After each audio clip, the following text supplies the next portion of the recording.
life can be hard.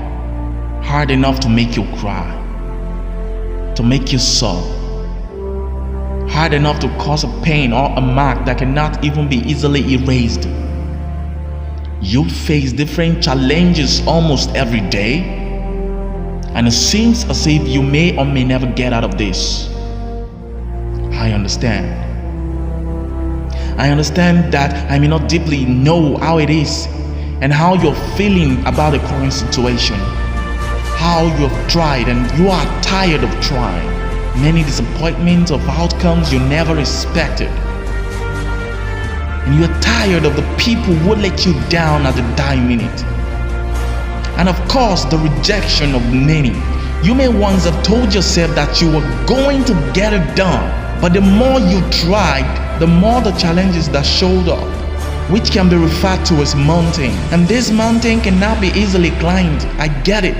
This and maybe many more made you turn back. And you said, I'm done. I'm done with this crazy life. I'm done with this stupid idea. I'm done with the reputation of something that will not work. I'm done with this rejection. I'm done trying again. I'm done doing anything creative because I am done. Yeah, I get it.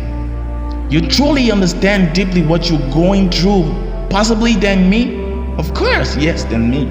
I don't know, maybe you've come across people who made it and were sharing their own story.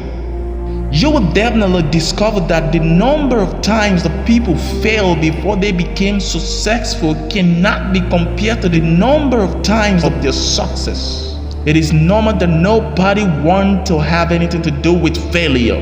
Yeah. So the success line is louder than the process of their story. My dear, I want you to pay close attention to the voice you're about to hear now. She then asked me, were you born in this country? And I was immediately offended. And I said, yeah, I was born in this country. And then she says, do you have any kids? I said, no, I don't have any kids. She then asked me if I was married, and then I said, no, ma'am, I am not married. She says, how old are you? I said, 19. May I help you find something? She then says, you are the most beautiful girl I have seen. And I said, oh, thank you. And then she says, I think you could be the next Miss USA. I'm in the Army, okay? We don't do pageants in the Army. She then asked me to meet her at Starbucks the very next day before my next shift at Target. And apparently I was a pretty open-minded 19-year-old because I actually agreed to meet her the very next day. The next day she brought this foot-tall stack of pageant books and proceeds to convince me to enter into a state pageant. So 3 months later, I compete in my first pageant and I lose.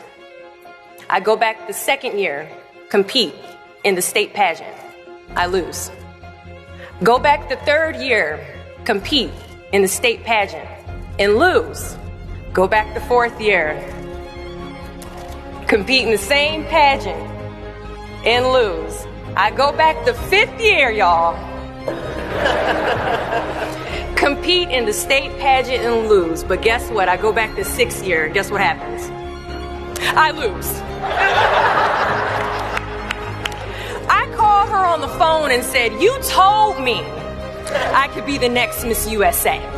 And she says, Deshauna, keep working, don't quit, keep going back.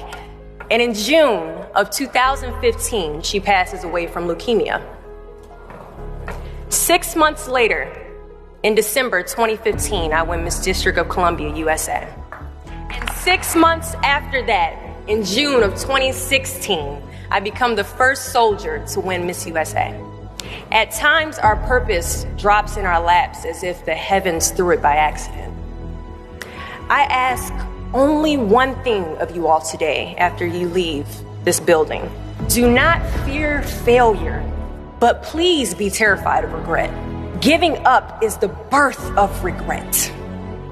After you walk out this door, you will receive 100 doors shut, slam in your face. You will have 100 moments that will be filled with someone telling you no, or telling you, thank you for your application, but we regret to inform you that we've chosen a different candidate for this job. You will sit in 100 different interviews and you will not get the job.